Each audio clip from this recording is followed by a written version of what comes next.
पार्थाय प्रतिबोधितां भगवता नारायणेन स्वयं व्यासेन ग्रथितां पुराणमुनिना मध्ये महाभारतम् अद्वैतामृतवर्षिणीं भगवतीम् अष्टादशाध्यायिनीम् अम्ब त्वामनुसन्दधामि भगवद्गीते भवद्वेषिणीम् प्रपन्नपारिजाताय स्तोत्रवेत्रैकपाणये ज्ञानमुद्राय कृष्णाय गीतामृतदुहे नमः। सद्गुरुं सच्चिदानन्दं केवलं करुणाकरं ज्ञानयोगेश्वरं वन्दे ज्ञानदेवं पुनः पुनः।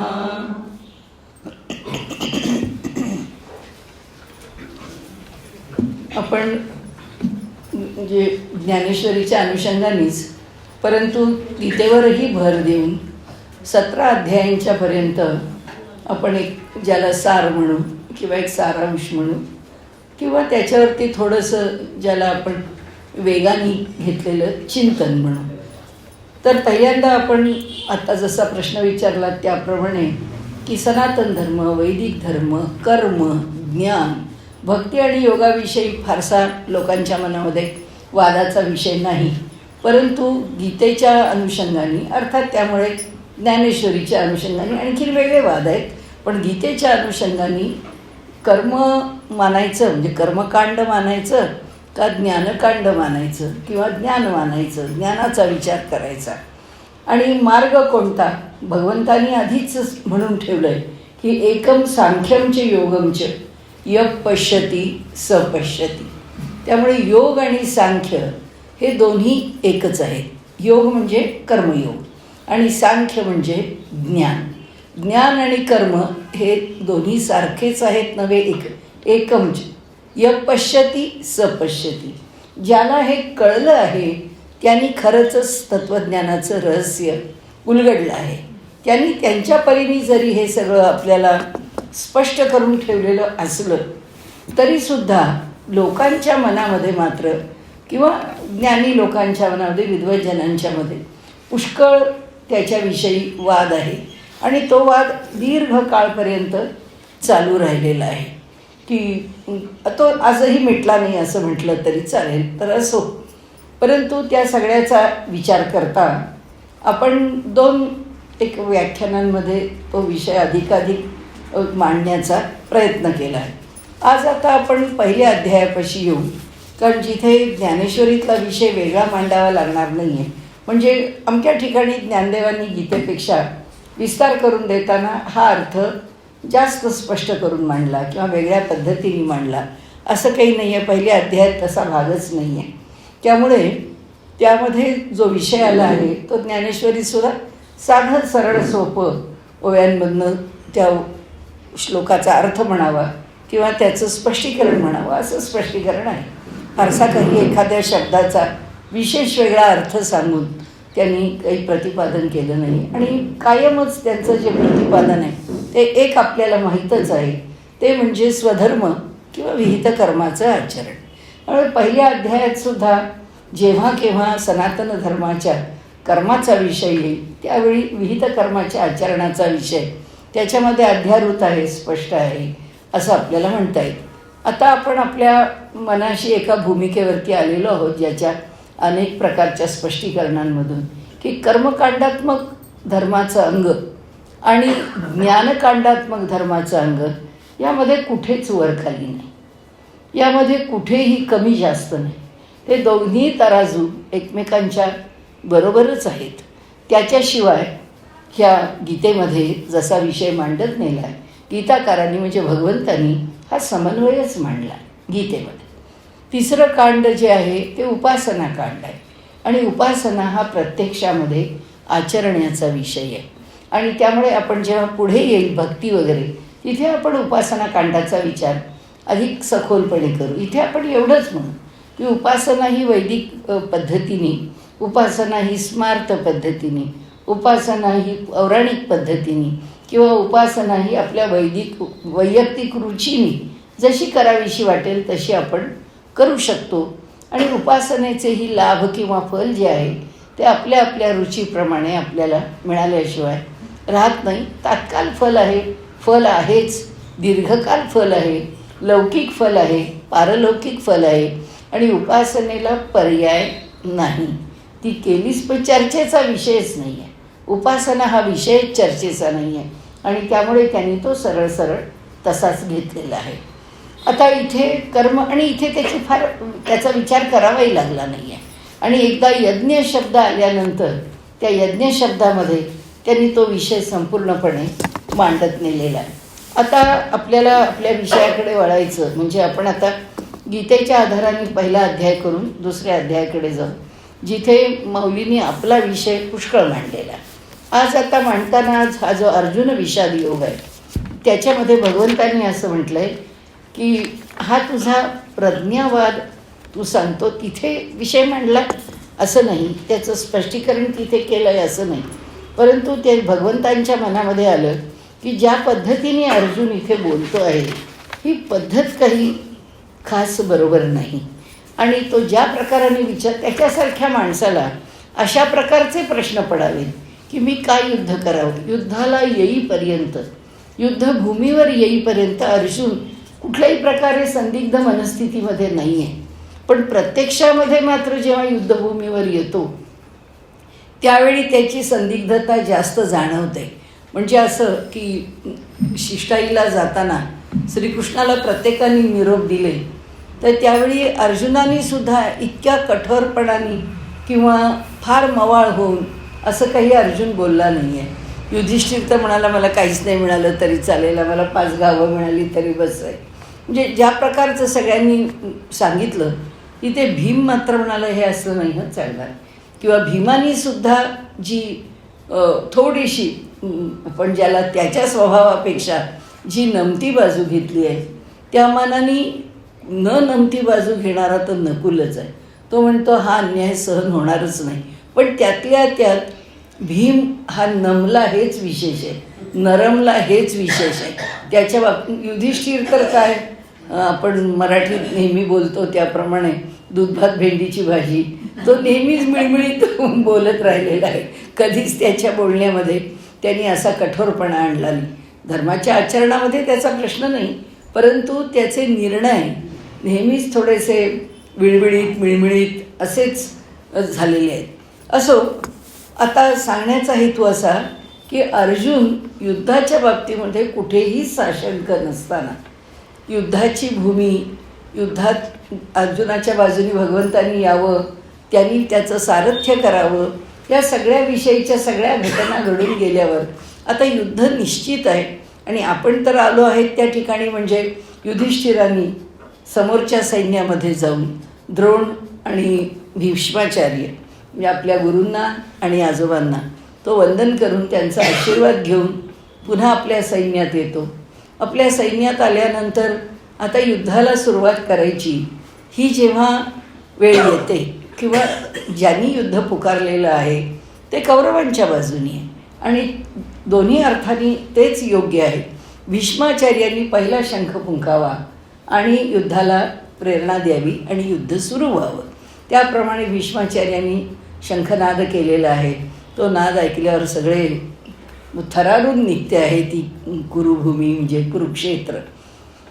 आणि त्या ठिकाणी त्यांच्याच रिवाजाप्रमाणे बाकीची सगळी वाद्य म्हणजे मृदंगापासून टाळ घोळ सगळे जी वाद्य आहेत ती सगळी रणभेरी, त्या ठिकाणी रणांगणावर वाजली जाणारी ढोल ताळ वगैरे वगैरे त्या सगळ्यांच्याच त्या वाद्यांच्या मधून एक एकत्रित असा नाद, जसं आपण राष्ट्रगीत किंवा असं काही असेल तसं काहीतरी ठरवलेलं असेल, तो घोष जो आहे तो योग्य प्रकाराने वीरश्री निर्माण करणारा असा सर्व वाद्यांच्या सहित त्या वाद्यवृंदांच्या मधून खूप मोठा घोष तो आवाज ऐकल्यानंतर असं वाटतं की हे अवघड आहे. आणि त्याबरोबर तो वाद्यवृंद किंवा ते तालबद्ध असं संगीत त्या वाद्यामधून निर्माण झालेलं, ते जसं थांबलं तसं भगवान श्रीकृष्णांनी आपला शंख फुंकलेला आहे. आणि त्या पांचजन्याच्या आवाजामध्ये सगळी धरणी कापायला लागली. सगळ्यांना असं वाटलं हे काही खरं नाही. अर्जुनाने शंख फुंकला आहे आणि मग सगळी कौरव सेना, भूमी, सर्व आकाश असं वाटायला वर्णन केलं आहे, थोडक्यात केलं आहे. पण त्यांनी वर्णन केलं आहे की आकाशामधून तारे निखळून पडतील की काय, पृथ्वी डळमळीत होईल की काय, या सगळ्या वातावरणामध्ये ह्या ध्वनीमुळे प्रलय होईल की काय, असं सगळ्यांना वाटायला लागलं. आणि तो नाद कितीतरी वेळ चालू राहिला. आणि त्या नादामध्ये मग युद्धाला भिडायचं किंवा मग युद्ध सुरू व्हायचं. मग ते युद्ध सुरू होताना ही पहिली ज्याला सुरुवात म्हणतो आपण, तशी ही सुरुवात झाली. आता या सुरुवातीनंतर आपल्याला माहिती आहे त्याप्रमाणे संजयाला विशेष सामर्थ्य देऊन त्याला दूरदृष्टी लांबचं बघण्याची आणि युद्धावरती काय घडतं आहे ते युद्धावरच्या प्रसंगाला पूर्णपणाने बघून धृतराष्ट्राकडे कथन करण्याची त्याच्याकडे जी एक विशिष्ट शक्ती मिळाली आहे. त्यामुळे तो तिथे जवळ बसून धृतराष्ट्राच्या तो सगळा युद्धाचा प्रसंग बसल्या जागी पाहतो आहे आणि तो प्रसंग त्यांना कथन करतो आहे. आणि त्यामुळे पहिला अध्याय, ह्या पहिल्या अध्यायामध्ये सुरुवातच मुळी धृतराष्ट्रापासून झालेली आहे. आणि तोच पहिल्यांदा बोलतो आणि तोच म्हणतो की धर्मक्षेत्रे कुरुक्षेत्रे समवेतायुत्सवा मामका पांडवाश्चैव.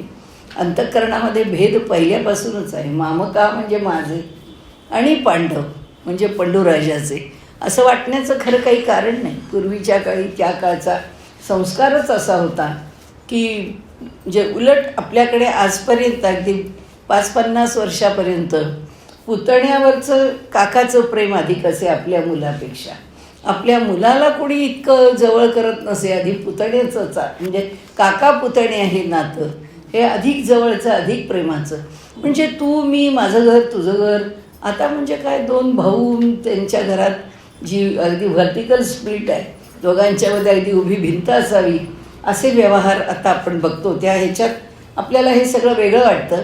अन्यथा त्या ठिकाणी त्यांनी मामका म्हटलं, त्याच्यात त्याची प्रवृत्ती व्यासांनी शेवटी ही व्यासांनी केलेलं संपादन आहे. भगवंत जे बोलले आहेत त्या प्रत्येक गोष्टीला व्यासांची प्रज्ञा आहे. त्यांनी त्याला न्याय दिलेलाच आहे. म्हणजे आपण असं म्हणू शकत नाही की त्यावेळी भगवंत ज्या शब्दामध्ये बोलले आणि व्यासांनी ज्या शब्दामध्ये हे सगळं मांडलं, ह्या दोघांच्यात काही फरक असेल. प्रज्ञाच एवढी आहे की त्या प्रज्ञेला एकदा जे ऐकलं आहे ते आजही लोक आहेत, एकदा ऐकलं तर स्मरणात ठेवणार आहे. तर त्यावेळी व्यास स्मरणात ठेवतील ह्यात काही नवल नाही आहे. आणि ज्याची जी छटा मांडण्याची भगवंताची जी पद्धत अशा करता म्हणायची की भर कशावर दिला किंवा विषय दूर कसा केला, हे सगळं त्यांनी त्यामध्ये बरोबर घेतलेलं आहे. म्हणजे भगवंताला इथे नेमकं काय सांगायचं आहे, त्याकरता कोणता शब्द योजला जाईल तो व्यासांनी योजलेलाच आहे. आणि त्यामुळे इथे मामका म्हटलं तसं तिथे धृतराष्ट्रांनी म्हटलं असेल का ते व्यासांनीच लिहिलं आहे असं नाही आहे. आणि त्यामुळे ह्या पहिल्या श्लोकांनी जी सुरुवात होते ती ह्या पहिल्या अध्यायाचं वर्गीकरण करत चाललो आपण, तर आपल्या असं लक्षात येतं की पहिल्या अध्यायामध्ये त्यांनी पहिले जे श्लोक आहे, दुसऱ्या श्लोकाबरोबर हा दुर्योधन बोलायलाच लागतो द्रोणाचार्यांची की कसं आहे ही युद्धभूमी, कशी आहे, नंतर कसे कसे लोक उभे आहेत, रचना कशी आहे, पांडवांची रचना कशी आहे. आपलं सैन्य तर 11 अक्षौहिणी आहे, पांडवांचं सैन्य जे आहे पर्याप्त आहे, म्हणजे पुरेसं आहे. त्याच्यावरती पण पुष्कळ चांगल्या चांगल्या कॉमेंट्स आहेत. त्याच्यावरती लोकांनी आपली टिप्पणी खूप चांगली केली. पर्याप्त म्हणजे आपल्याला पुरेसं आहे किंवा अगदी जेमतेम युद्धाला उभं राहायला पाहिजे एवढं सैन्य नक्कीच आहे. अर्थ कोणतेही करता येतात त्याच्यामध्ये. पण त्यामध्ये आपल्याला पहिल्या म्हणजे अध्यायांमधून त्यांनी जो विषय मांडला आहे तो विषय त्यांनी पहिलं जे वर्णन केलं आहे ते 10 श्लोकांमध्ये त्यांनी वर्णन केलं आहे. आणि ते वर्णन दोन्हीकडच्या सैन्यांचं केलं आहे. त्यानंतर दुसऱ्या म्हणजे पुढच्या 11 ते 18 श्लोकांपर्यंत जो सगळ्यांच्या मुखामधून जो शंख फुंकला गेला आहे, सगळ्यांनी जो शंखनाद केला आहे, त्या कुणाचा शंख कोणता आणि त्या शंखाचं वर्णन आणि त्या नादाचं स्वरूप असं 18व्या म्हणजे श्लोकापर्यंत वर्णन करून झालं आहे. नंतर ह्या 19 आणि 20व्या श्लोकामध्ये त्या शंखांच्या नादाचं जे सामर्थ्य आहे ते सामर्थ्य त्यांनी वर्णन केलं आहे. पुढे 21 ते 24मध्ये सगळ्यांची विदीर्ण झालेली हृदयं सावरली आहेत आणि मग उभय सैन्य जे आहे ते स्थिर होऊन आता युद्धाला तयार होत आहे. म्हणजे मुळात पहिल्यांदा दोन्ही बाजूनी शंखनाद होऊन युद्ध सुरू करायचं हे झालं. ते झाल्यानंतर सुरुवात जी झाली, आता त्याचा आणि धृतराष्ट्राचा काही संबंध नाही. ते त्यांच्या इथे त्यांच्या स्वतःच्या राजवाड्यामध्ये ते वर्णन चालू आहे.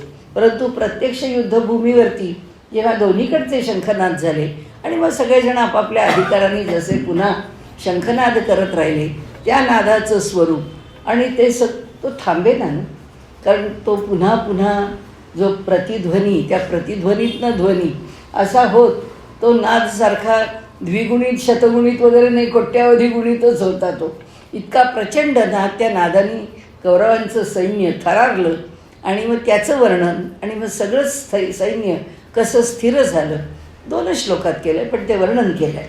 आणि मग त्यांनी अर्जुनाने भगवंताला सांगितलं की भगवंता, आता माझा जो रथ आहे या उभय सैन्यांच्यामध्ये स्थापित कर, सेनयोर उभयोरमध्ये रथम स्थापय मेच्युत, असं म्हणून त्यांनी त्यांना त्या ठिकाणी रथ स्थापन करण्याकरता सांगितलं.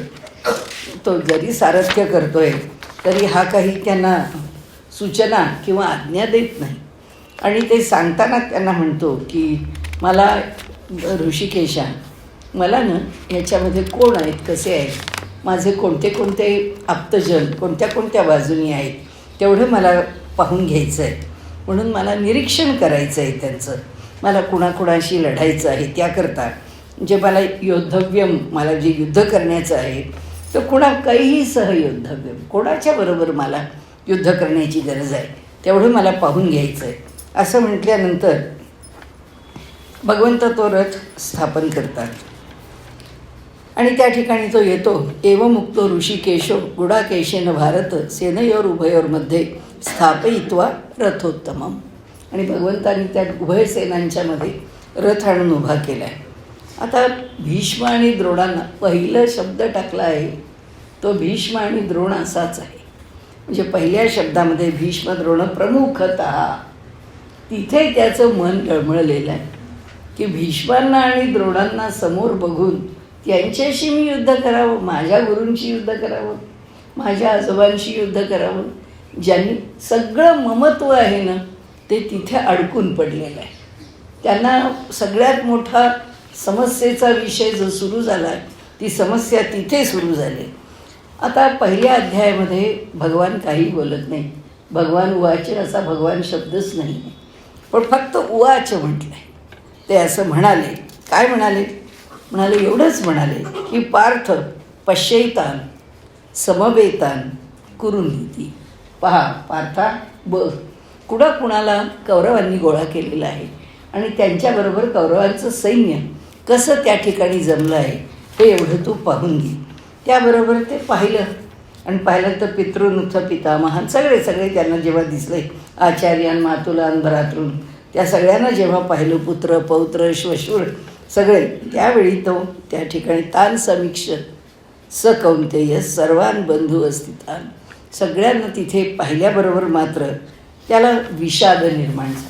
म्हणजे अर्जुनाचा विषाद हा 27व्या श्लोकावरतीच त्यांनी सांगितलं आहे. पाहिले म्हणाले, मी पाहून घेतलं, द्रष्ट्वैमम स्वजनम कृष्ण, माझी माणसं आहे ती. तर दृष्ट्वा इमम, या लोकांना मी पाहिलं, या माझ्या माणसांना मी पाहिलं. युत्सुम समुपस्थितम, ते समुपस्थित, त्यांच्या मनाने ह्या ठिकाणी येऊन ते उपस्थित झालेले आहेत, परंतु मला त्याच्यामध्ये आता रुची वाटत नाही. सिदंती वम गात्राणी मुखमचे परिशिष्य. आणि मग तो आपलं शरीराचं वर्णन करतो की मला वैपथुष्य शरीर आहे बाई, रोमहर्षश्च जायते, मला ह्या सगळ्याचा जो त्रास होतो हे साधं सोपं नेहमीचं आपण ऐकणारं वर्णन आहे. परंतु त्याप्रमाणे मी आता ह्या ठिकाणी मला युद्ध करावंसं वाटत नाही. आणि हे सगळं निमित्ताने विपरीताने मला हे जी निमित्त म्हणजे ही लक्षणं आहेत ना, ती मला विपरीत दिसत आहेत. मला काही योग्य वाटत नाही की ह्याच्यामधून न श्रेयम अनुपश्य, मला याच्यात कुठे श्रेयस्कर आहे, ह्यात कुणाचा फायदा होणार आहे असं मला वाटत नाही. आणि म्हणून म्हणाले की हे युद्ध आहे ते व्हावं न कांक्षे विजयम कृष्ण. म्हणून मला ना विजयाची अपेक्षा आहे, न राज्याची अपेक्षा आहे, न सुखाची अपेक्षा आहे, ना कोणत्याही उपभोगांची अपेक्षा आहे. कारण मनामध्ये एवढाही संदेह नाही आहे की मी जिंकणार आहे का जिंकणार नाही. जिंकणारच आहे. माझ्या अजिंक्यत्वाबद्दल कुठे माझ्या मनात संशय नाहीच आहे. त्याकरता मी कुठे मनाने दुर्बल झालोच नाही. एवढं 11 अक्षौहिणी सैन्य पाहून माझ्या मनाला दुर्बलता आलेलीच नाही. अडचण हीच आहे की यांना समोर मी पाहू शकत नाही. असं वाटलंच नाही ना की भीष्माचार्य माझाही वध करू शकतात, द्रोणाचार्य माझा वध पण नाहीच करणार, माझ्याचकडून त्यांचा वध व्हायचा आहे. आणि म्हणून आचार्य आहेत, इतर आहेत, या सगळ्यांना पाहिल्यानंतर त्याचं मन सांगतं की हे काही खरं नाही. आणि म्हणून ह्या सगळ्यांना कळत नाही आहे. हे जे धृतराष्ट्राचे पुत्र आहेत ते सत्तांध झाले आहेत, स्वार्थांध झाले आहेत. यांना म्हणाले जर कोणतीच गोष्ट कळत नाही आहे, हे बुद्धीने जर भ्रष्टच झालेत, तर म्हणाले असे लोभाने, इथे लोभोपहत चेतसहा, ज्यांची अंतःकरणं भ्रमित झालेली आहेत, अशा लोकांच्याकडे मी काय अपेक्षा करू. आणि त्यांच्याकडून काही चांगल्याची, चांगल्या विचारांची किंवा योग्य त्या मार्गाने जाण्याची मला अपेक्षा नाही. यद्यपि ते न पश्यंती, ते म्हणाले समजू शकत नाही आहे. ह्या लोभामुळे मोहित झालेल्या अंतःकरणामुळे कुलक्षय कृतम दोषम, 2 प्रकारचे दोष ते निर्माण करत आहेत. एक आपली कुलं नष्ट करून घेणार आहेत आणि मित्रद्रोहेचे पातकम, मित्रांचा द्रोह हा पातकासारखा, त्याच्याशी द्रोह करणं याचा अर्थ असा की यांना कळायला हवं होतं, या अर्जुनाच्या मनातला विचार कळायला हवं की आपण जिंकणार नाही आहोत. अर्जुनाच्या समोर आणि पांडवांच्या समोर ज्या पक्षात भगवान श्रीकृष्ण आहेत त्यांच्यासमोर आपण जिंकणं शक्यच नाही. असं असताना मित्रांना का बोलावून घेतलं आणि त्यांना युद्धाला का प्रवृत्त केलं? कारण त्यांना मरायचं आहे. त्या युद्धामध्ये त्यांनाही मारणं आहे. हा मित्रद्रोह आहे. आणि ह्या मित्रद्रोहामध्ये ह्या कौरवांना भ्रमित चित्तामुळे समजत नाही की किती मोठा अपराध आहे, किती मोठा दोष आहे आणि आपल्या कुलाचा क्षय करून घेणार आहे की आपली स्वतःची कुलं नष्ट करून घेणार आहे. या गोष्टी घडत असतानासुद्धा किंवा घडणारं हे कळत असतानासुद्धा ते असे कसे प्रवृत्त होतात? याचा अर्थच असा की यांच्या अंतःकरणामध्ये ज्ञानाचा अभाव झालेला आहे, मन चंचल झालेलं आहे. कथम न ज्ञेयम अस्माभिः, म्हणाले आता काय सांगावं आपण तरी की ह्या ठिकाणी ह्या पापापासून दूर होण्याकरता म्हणाले न ज्ञेयम, का बरं मी विचार करू नये? त्यांना नाही कळत, ठीक आहे. परंतु कुलक्षय कृतम दोषम प्रपश्चात मी पाहतो आहे. आणि हे पाहत असतानासुद्धा प्रपश्यद्भिः, म्हणजे मी हे पाहूनसुद्धा जर मला वाटलं नाही, हे जाणूनसुद्धा जर मला हा दोष आहे हे कळलं नाही, तर कसं चालेल? किंवा मी असं वागणं हे योग्य राहील का? मला तरी विचार केला पाहिजे. म्हणजे त्यांच्या हिताची काळजी मला तरी केली पाहिजे. आणि आता इथून जे 38व्या श्लोकापासून 38-39 झाला, तर अधर्माभिभवात कृष्ण प्रदुष्यंती कुलस्त्रिया, पहिला शब्द कुलस्त्रीवरती आले. ते पहिलीच गोष्ट, अगदी पहिल्यांदा कुलक्षय सांगितला, कुलनाश सांगितला आणि त्याबरोबर लगेच त्यांनी स्त्रियांच्या ठिकाणचा प्रदुष्यंती कुलस्त्रिया हा असं म्हटलं की स्त्रियांच्या ठिकाणी भ्रष्टता ताबडतोब निर्माण होईल.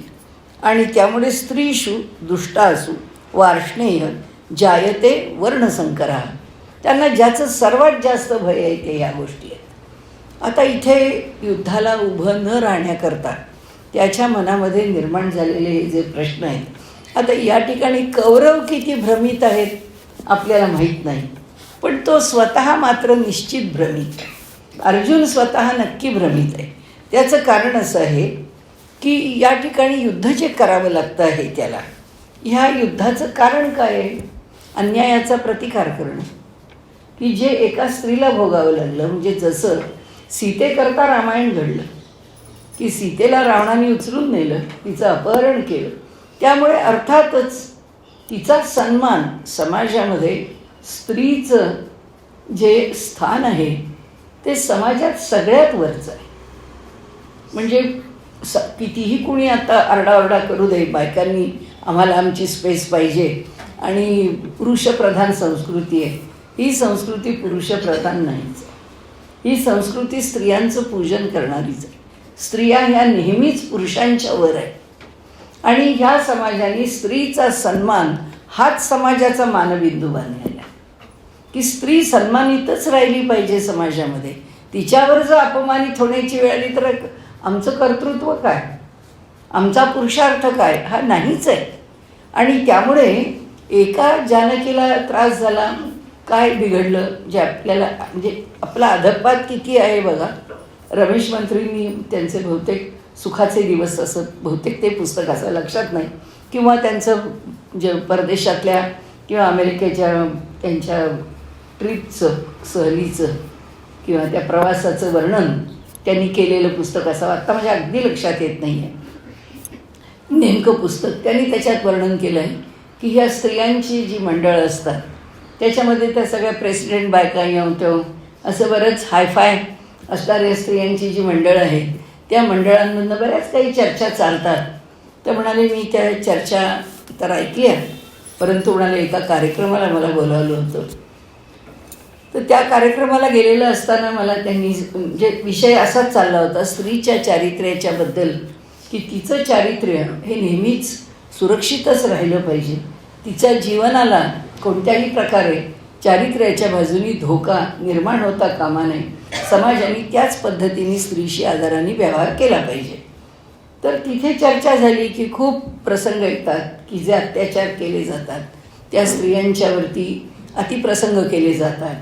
आता असा अतिप्रसंगाची वेळ आली तर काय करावं स्त्रियांनी, असा प्रश्न जेव्हा आला तेव्हा त्या मंडळाच्या म्हणजे असं म्हणावं लागेल आता शब्द, त्या ज्या प्रेसिडेंट आहेत त्या मूर्ख शिरोमणी बाई म्हणाल्या की जेव्हा असा प्रसंग येईल त्यावेळी से येस. हो, आणि हे आत्ताचं नाही आहे, मी आपल्याला 35-40 वर्षापूर्वीचं सांगते. हे रमेश मंत्रींनी सांगितलेलं की त्यांनी सांगायचा आपल्याला हेतू असा ना की ते म्हणाले परदेशातल्या बायकांचा तर विषयच येत नाही. तिथे गेल्यानंतरचं स्त्री जीवन मी जे पाहिलं ते पाहिल्यानंतर स्वैर मुक्त असं सगळं त्याला जी जी काही नावं देतात ती तर मी मान्यच. आमच्या भारतात मुंबईमध्ये अशा हायफाय क्लबमध्ये सो कॉल्ड हायली एज्युकेटेड ॲफ्लुएंट सोसायटीमधल्या बायका जेव्हा एकत्र येतात तेव्हा से येस, प्रतिकार कुठले करतात, येस म्हणा पुढे चला. म्हणजे आपल्याला सांगण्याचा हेतू असा की आज जर बायकांना हे सांगितलं आहे, समोर आहेत उदाहरणं पाहतो आपण की आता मुली तर इतक्या करिअर ओरिएंटेड आहेत, वयाच्या 35 झाल्या 40 झाल्या तर लग्न करायला तयार नसतात.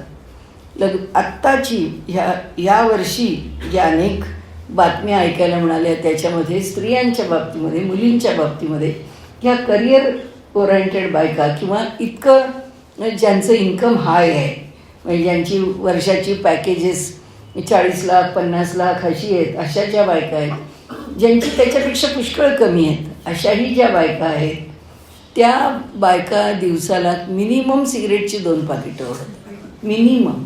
आता पुण्यामध्ये सुद्धा कुठल्याही रोडवरून जा, मुली रस्त्यावरून सहज सिगरेट ओढणाऱ्या दिसतात.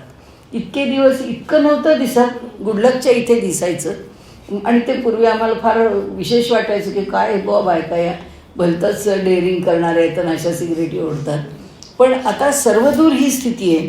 त्यांनी सांगितलं की ह्या प्रदूषंती कुलस्त्रिया, राहिलं कुठलं कुल, कारण इथे म्हणताना नाही मला वाटलं कोणी काहीतरी म्हटलं, म्हणाले की अर्जुनाच्या मनामध्ये चुकीचा विचार आला कोणता? पहिला हा विचार आहे की मी युद्ध करू नये. तुला वाटलं कसं? युद्ध करू नये असं वाटण्याचं कारणच नाही. अन्याय झालेला आहे द्रौपदीवरती. भर दरबारामध्ये जेव्हा तिला त्रास, आज कलियुगामध्ये अगदी हे पब्स असो नाही तर नाईट क्लब्स असो, ह्या बायका स्वतःहून जेव्हा तिथे जातात तेव्हा त्यांचं काय होत असेल ते असेल.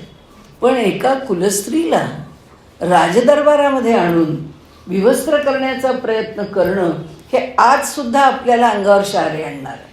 आजसुद्धा काश्मीरमध्ये आपण पाहिलं की आताच्या सिनेमामुळे तर आपल्याला खूप गोष्टी कळल्या की काश्मीरमध्ये कशा प्रकारे त्रास झालेत, स्त्रियांवर अत्याचार केले. ती गोष्ट आणखीन वेगळी आहे. पण ही त्या राजघराण्यातल्या राजकुमारांनी, राजपुरुषांनी आपल्याच घरातल्या राजस्त्रीवर, तिच्यावरती अत्याचार करावा म्हणजे ती खरी ज्ञात जगातली पहिली महाराणी आहे. कारण सार्वभौम सत्ता ही पांडवांच्याकडे आलेली आहे आणि पहिल्यांदा ती त्याची राणी झालेली आहे. सीता काही सार्वभौम राज्य मिळालेलं नव्हतं. अयोध्येचा राजा होता राम. पण युधिष्ठिराचं युधिष्ठिराचं तसं नव्हतं. युधिष्ठिर हा संबंध पृथ्वीचा राजा होता, म्हणजे त्यावेळेच्या ज्ञात जगाचा राजा होता. अशी ती पहिली सम्राज्ञी आणि तिचा अशा प्रकाराने जेव्हा अवमान केला जातो, अपमानित केली जाते, तिची त्यावेळी त्यांनी असं म्हटलं आहे, त्याच्या स्पष्टीकरणाचा भाग भगवंताच्या मनामध्ये जे विचार सुरू झाले, पहिला मुद्दा हाच आहे. अरे अन्याय, त्या स्त्रीवर अन्याय केला, त्या अन्यायाचं परिमार्जन करण्याकरता युद्धाला जर उभं राहायला लागलं तर आपण गप्प बसावं, तितिक्षा करावी किंवा आपण सहिष्णू असावं, ह्या पद्धतीची भाषा काय बोलतो? हे समोरच्या लोकांनी इतक्या प्रकारांनी त्रास दिलेला असताना असं कसं वाटतं हे सहन करावं? आपल्याकडे धर्मशास्त्रांनी असं कुठेच सांगितलं नाही. धर्मशास्त्रांनी वैयक्तिक पातळीवरती तितिक्षा, सहिष्णुता ही वैयक्तिक पातळीवर माझा कोणी अपमान केला तर मी सहन करावा, ठीक आहे. तिथे आध्यात्मिकता ठीक आहे की मला माझा वैयक्तिक अपमान मी सहन करून घेईन. माझ्याकडे तितिक्षा म्हणजे वाट पाहणं असेल, बघेल भगवंत करेल काय करायचं आहे. संतांच्या चरित्रामध्ये आपण पाहिलेलं आहे, संतांना किती प्रकारांनी छळलं जातं किंवा छळलेलं आहे, पण कधी संतांनी त्याला उत्तर दिलेलं नाही. भगवंत बघून घेईल ना, म्हणजे ते भगवंत बघून घेईल असं म्हणतच नाहीत. ते म्हणतात सगळे जीव परमात्म्याचेच आहेत, सगळे परमात्म्यापासून आलेले आहेत. मला जर सगळं जगच वासुदेवम सर्वमिती, इथे तर स महात्मा सुदुर्लभा असं म्हटलं. पण वासुदेवच ज्याला सर्व दूर दिसतो, तिथे त्यांच्या मनामध्ये तो मला बोलला आणि मी त्याला बोलला हा विषय नाही आहे. संतांच्या ठिकाणची तितिक्षा, संतांच्या ठिकाणची सहनशीलता, त्यांच्या ठिकाणची क्षमाशीलता सामाजिक पातळीवर असून चालत नाही. आणि त्यामुळे युद्ध करायला निघाला त्याच्यातसुद्धा असं आहे, कुणी संपत्ती लुटली आहे, कुणी राज्य लुटलं आहे. असं लुटारूला एक वेळ क्षम्य मानलं आणि आपली संपत्ती आपण वाढवली आणि आपण आपल्या राज्याचं वैभव वाढवलं तरीही समजू शकतो. परंतु इथे एका स्त्रीला त्रास दिलेला आहे आणि अशा प्रकारे अपमानित केल्यानंतर त्याची उपेक्षा करणं संभवत नाही. भगवंत म्हणतात काहीतरी फेर पडलेला आहे डोक्यामध्ये, समजत नाही आहे त्याला आत्ता नेमकं काय वागावं, कसं वागावं. म्हणजे माणसाचं माणूस पण कशात आहे, ते माणसाची जी नैतिक मूल्ये आहेत त्या मूल्यांची जपणूक तो किती करतो, कशा प्रकाराने जगतो. काय व्हायचं असेल ते त्या बाईंचं होऊ दे असं जर तुम्ही म्हणायला लागलात तर कठीण आहे. म्हणजे आत्तापर्यंत स्त्रियांच्यावरती झालेले अत्याचार, त्या अत्याचारांचे निकाल लागत नाहीत. त्या ज्या शानबागबाई गेल्या, किती वर्ष हॉस्पिटलमध्ये. आता ह्याचं परिमार्जन कसं होणार, याच्याकरता काय केलं जाणार, दंड कसा देणार. आणि समाज शांत आहे, समाज थंड आहे, समाज पेटून उठत नाही. समाजामध्ये ज्या लोकांनी हे सगळे त्रास दिलेले आहेत त्या लोकांना मृत्यू एवढीच दंड आहे रामशास्त्री प्रभूणे असते तर म्हणाले असते जागेवर, लांब जायची गरजच नाही.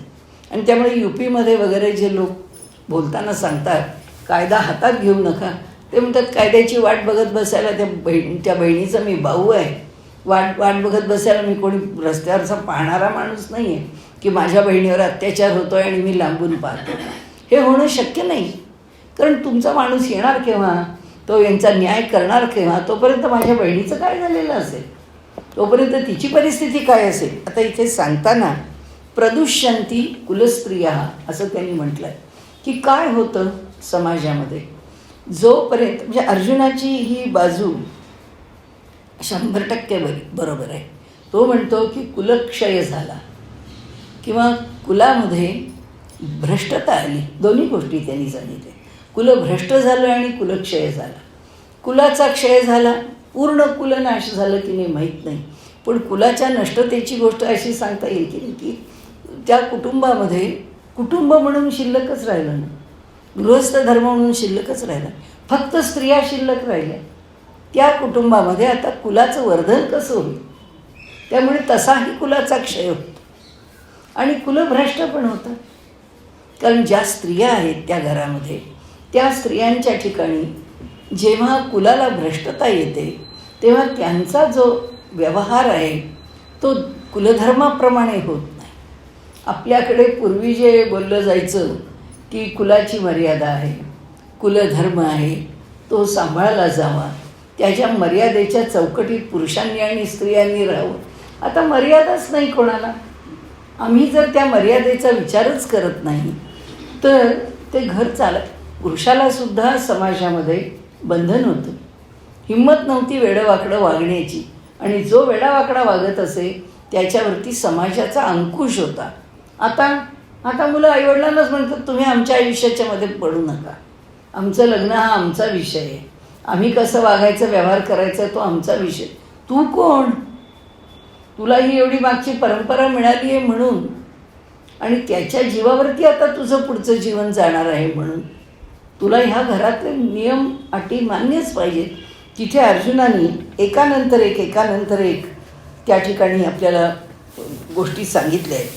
आणि त्या गोष्टी सांगताना तो म्हणतो की म्हणाले कुलक्षय आणि कुलाचा नाश, द्रोह, अपराध, स्वजनांच्या बरोबर मित्रांचा द्रोह करणं, त्यांच्या कुटुंबांना भ्रष्ट करणं, आपल्या कुलाचा नाश करून घेणं हा भयंकर दोष आहे. हा दोष कोणी आचरू नये. त्याच्याचबरोबर त्यांनी सांगितलं कुलक्षय नाशाबरोबर पहिलं काही नष्ट होत असेल तर धर्म नष्ट होतो. धर्म भ्रष्ट व्हायलासुद्धा तो राहत नाही. आजची स्थिती, आज धर्म नष्ट स्थितीतच. काय धर्माचं स्वरूप शिल्लक आहे आज? काही धर्माचं स्वरूप शिल्लक नाही. कोणाच्याही घरामध्ये धर्माचरण नावाची गोष्ट शिल्लकच राहिली नाही. आपल्या सोयीने आपल्याला काय वाटतं ते आपण करतो, पण आपल्याला जो कोणता नियम घालून दिलेला आहे त्या कोणत्या नियमात आम्ही राहतो. आम्हाला जर आमच्या धर्माचं पालन करायचं आहे तर आम्ही आमच्या धर्माची कोणती बाजू ऐकतो किंवा आम्ही आमच्या धर्माप्रमाणे कुठेच चालतो. कारण समाजात सुटलंच आहे, सगळंच सुटलं. आपण त्या दिवशी म्हटलं तसं वैदिक धर्म तर सुटलाच, म्हणजे श्रौत धर्म सुटला, स्मार्त धर्म सुटला, त्यानंतर पुराणोक्त धर्मसुद्धा सुटला. आता राहिला कोणता? हा संतांनी माणसांनी काहीतरी नियम मर्यादेत राहावं म्हणून जे समाजाला स्वधर्माचं आचरण देऊन जे एका पद्धतीने बांधून ठेवलं तेवढाच धर्म शिल्लक आहे आणि त्याच धर्माने आम्ही चाललो आहे. आम्हाला तितपतच आहे. एक सज्जनता, चारित्र्य, सन्मार्गावरून चालणं, वागणं एवढाच विषय शिल्लक राहिलेला आहे, जो अगदी ज्याला आपण प्राथमिक अवस्थेमध्ये किंवा ज्याला आपण मॅन्डेटरी म्हणू हा सक्तीचाच आहे. असं राहिलंच पाहिजे. माणूस आहे, माणसाने इतपत असलंच पाहिजे. परंतु त्यांनी असं म्हटलं आहे की सनातन कुलधर्मांचा नाश होतो. त्याचा ह्या शब्दावर भर काय?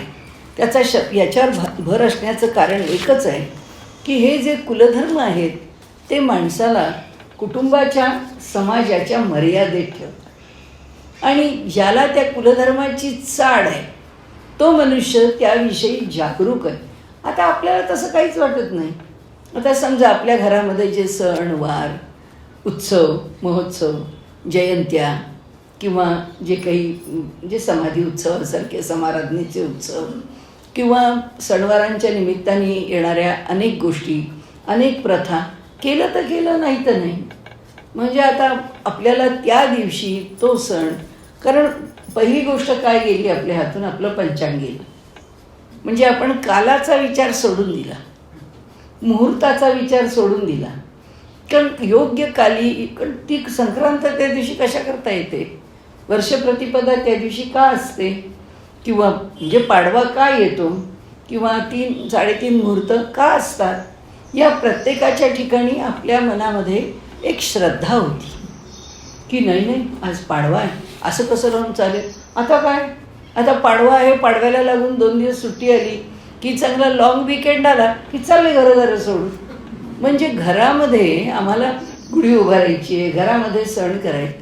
अरे घर काय आहे, ती वास्तू मनुष्याला सगळं तथास्तू तथास्तू म्हणत असते.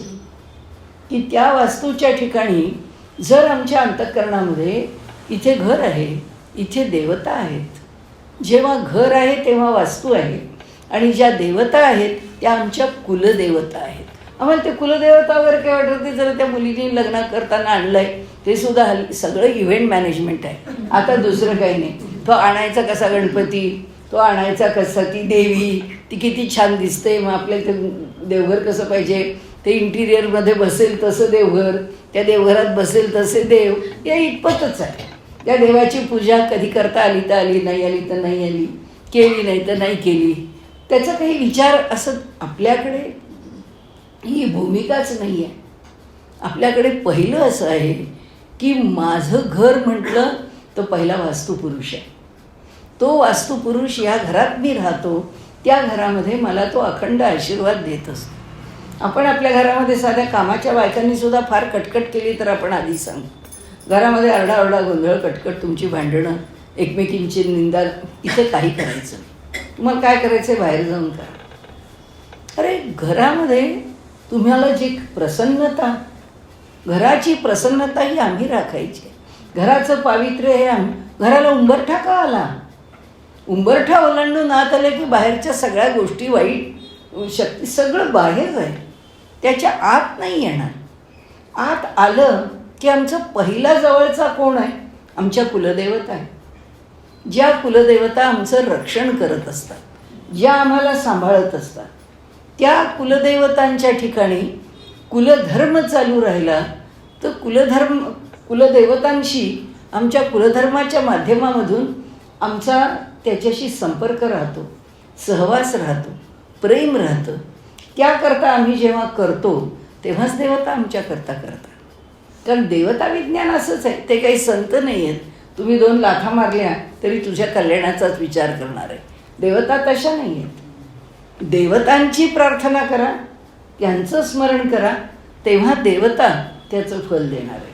आणि पहिली गोष्ट अशी की आपल्याकडे कोणतीही गोष्ट पूर्वीच्या काळी अशी होती की त्याचे एक उदात्तीकरण होतं. घरात काहीतरी आणलं, कधीही आपल्याकडे अशी पद्धत होती, ते आणलं की दारातून आलं की पटकन ती बॉक्स उघडली, त्यातले 2-4 वस्तू पटपट पटपट असतील, त्या मुलांनी कशाही खाल्ल्या, हात धुतलेत का नाही, बाहेरून आल्यावर पाय धुतलेत का नाही, काही नाही, कसंही खाल्लं प्यायलंच. आपल्याकडे कोणती वस्तू येऊ दे आधी देवापुढे ठेवा. आपल्या पगारापासून घरात साधे शंकरपाळे तळले तर आधी वाटीत घालून ते देवापुढे ठेवून देवाला नैवेद्य दाखवून मग घरातल्या लहान मुलांना देणार. कारण कुणी यावं, काही घ्यावं, कसंही नाही.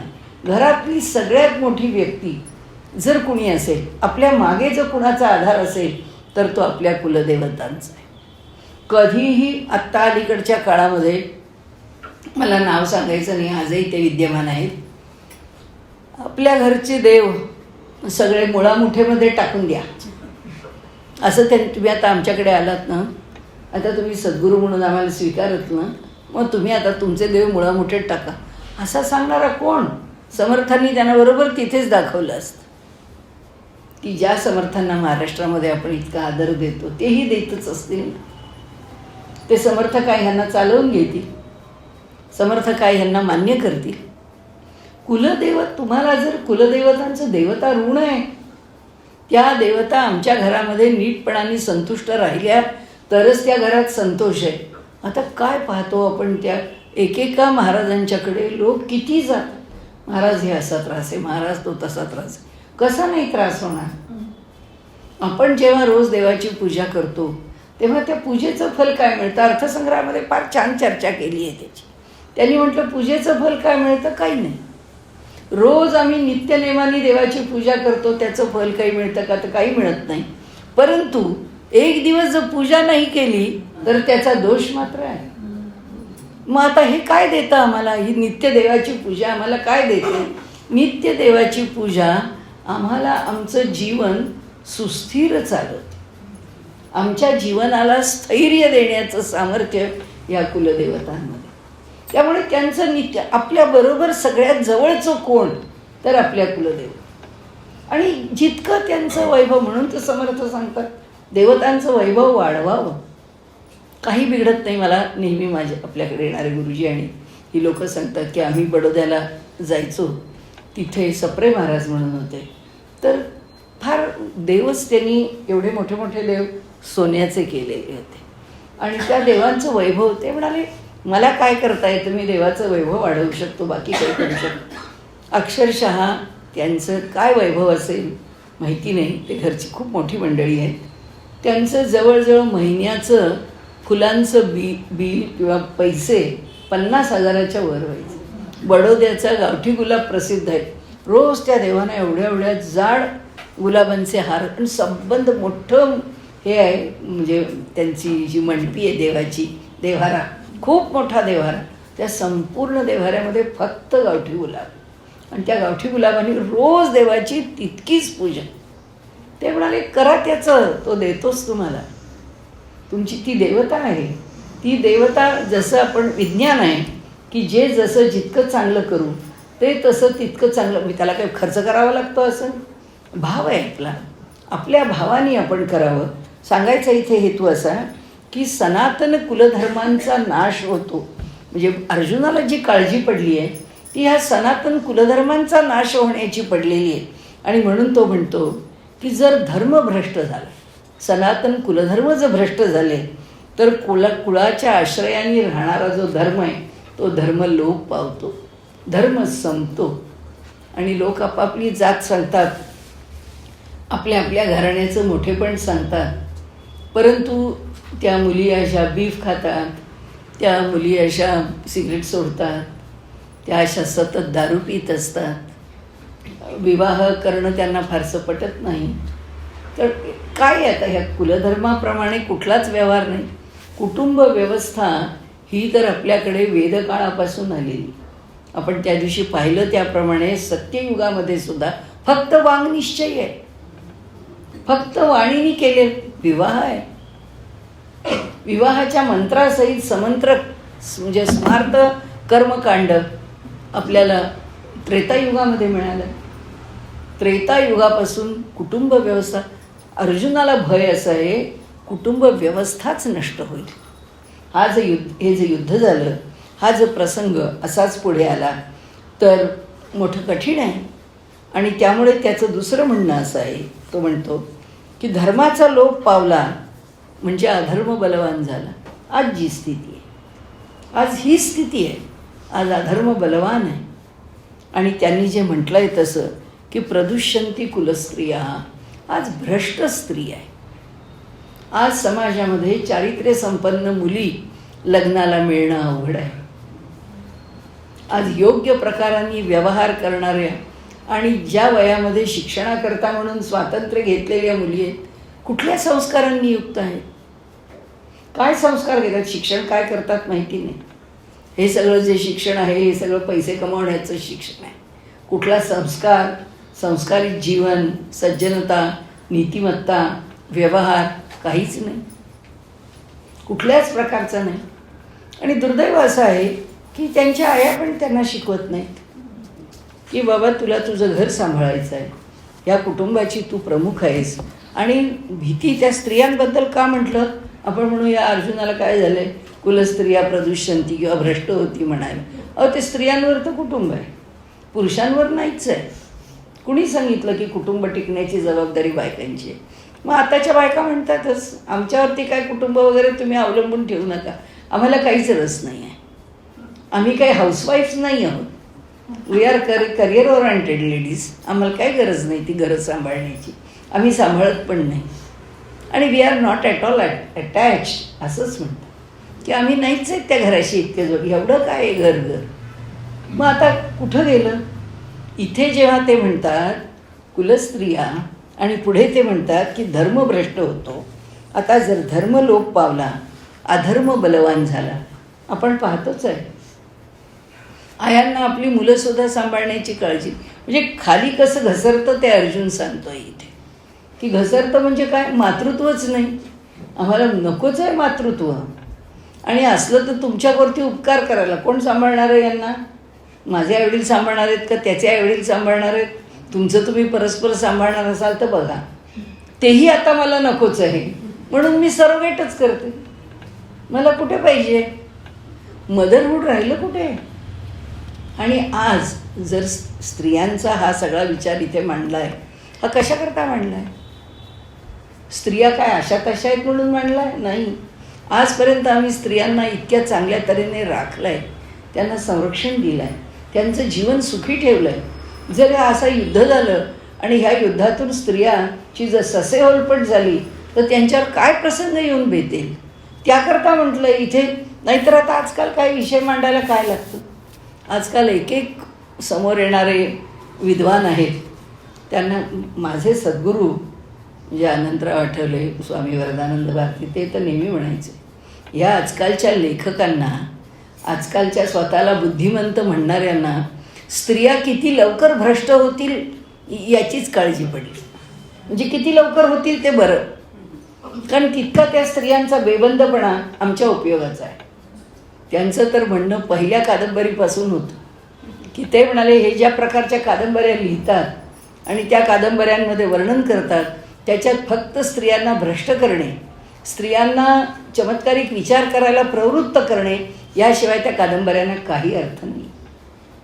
आणि हे कोणा करतात? त्यांच्या करता. कारण बाई समाजात एक काळ होता की सनातनी लोक समाजामध्ये म्हणत होते की अशा प्रकारचे व्यवहार जर तुम्ही करायला लागलात तर स्त्री जेव्हा घराबाहेर पडेल त्यावेळी ती स्त्री चांगल्या स्थितीत असणार नाही. आज तशीच स्थिती आहे.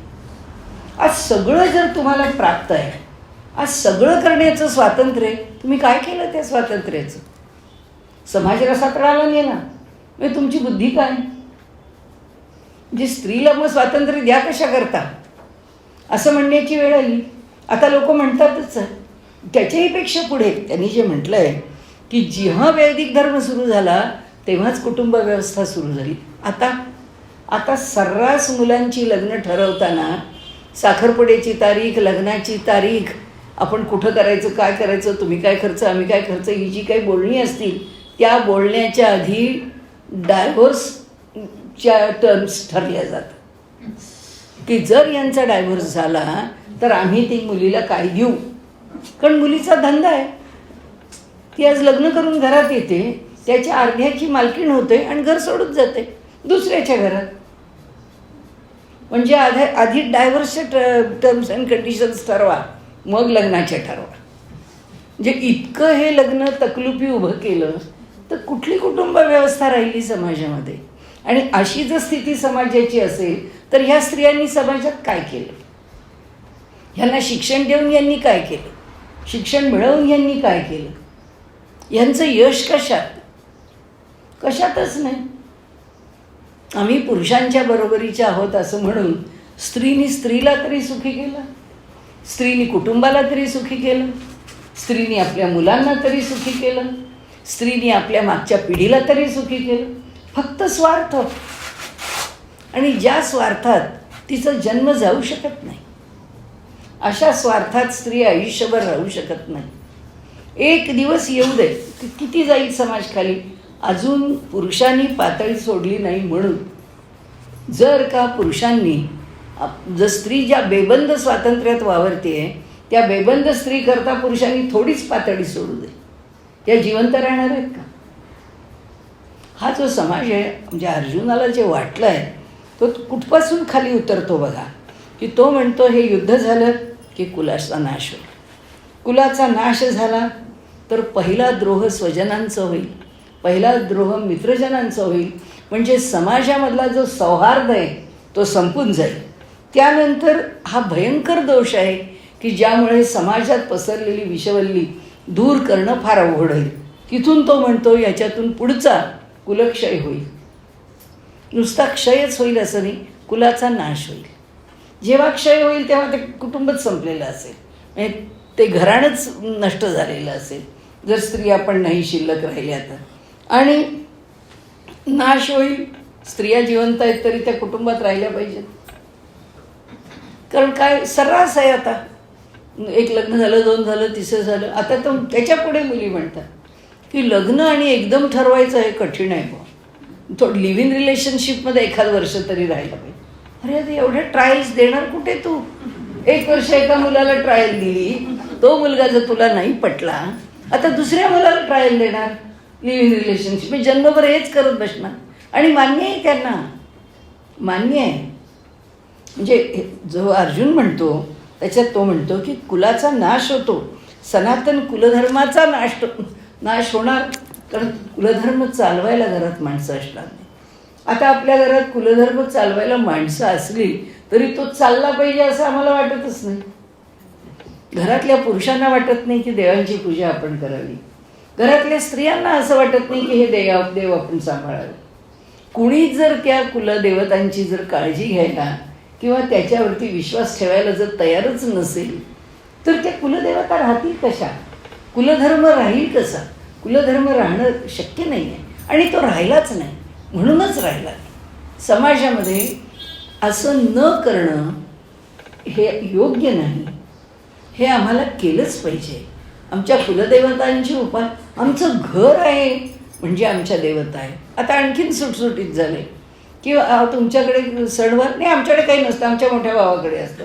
अरे मग मोठ्या भावाच्याकडे जेवले की बस झालं ना, त्यांनी जेवलं की तुम्हाला जेवायची गरज नाही. तेच जर करत असले आणि त्याच्यावर भागत असेल मग तुमच्या घरामध्ये तुम्हाला बाकी सगळ्या गोष्टी पाहिजेत, तेवढे देव मात्र नको. ही जी स्थिती आहे त्यांनी सांगितलं इथे सनातन कुलधर्मांचा नाश होतो. समाज असा भ्रष्ट होत जातो आणि धर्म भ्रष्ट झाला की कुलाच्या आश्रयाने धर्म, म्हणजे आता आपण मगाशी जे बोललो की सनातन धर्माचं स्वरूप, सनातन धर्म टिकायचा कसा? घराच्या आश्रयाने टिकणं. घर टिकायचं कसं? स्त्रीच्या आश्रयाने टिकणं. आणि त्यामुळे धर्म टिकवण्याची जबाबदारी ही स्त्रियांवर आहे. आणि नाहीतर इथं काय आहे, त्या अर्जुनाला बडवतील की म्हणाले इथे प्रदुष्यंती कुलस्त्रिया, ह्या स्त्रियांना अशा प्रकारे दोषास्पद स्थितीत, म्हणजे काय, तुम्ही पुरुषप्रधान संस्कृतीतले लोक बायकांना नावं ठेवायला मोकळे, बायकांना नावं ठेवायला नाही मोकळे. स्त्रियांच्यावर हा प्रसंग येऊ नये याकरता त्यांनी म्हटलंय. आणि पुढे ते म्हणतात स्त्रीषु दुष्टासु वार्ष्णेय जायते वर्णसंकरः. सोपा शब्द वापरलाय, सौम्य शब्द वापरलाय, साधा शब्द वापरला, दुष्ट. त्यांनी काय म्हटलं? स्त्रीषु दुष्टासु. तिच्या मनामध्ये सुष्ट विचार येत नाहीत, त्याला पर्यायी दुष्ट शब्द वापरला. सुष्ट विचारापासून बाई ढळते एवढा सौम्य शब्द वापरला. आणि ते म्हणतात तिच्या मनात जेव्हा चांगले विचार राहत नाहीत तेव्हा काय होतं?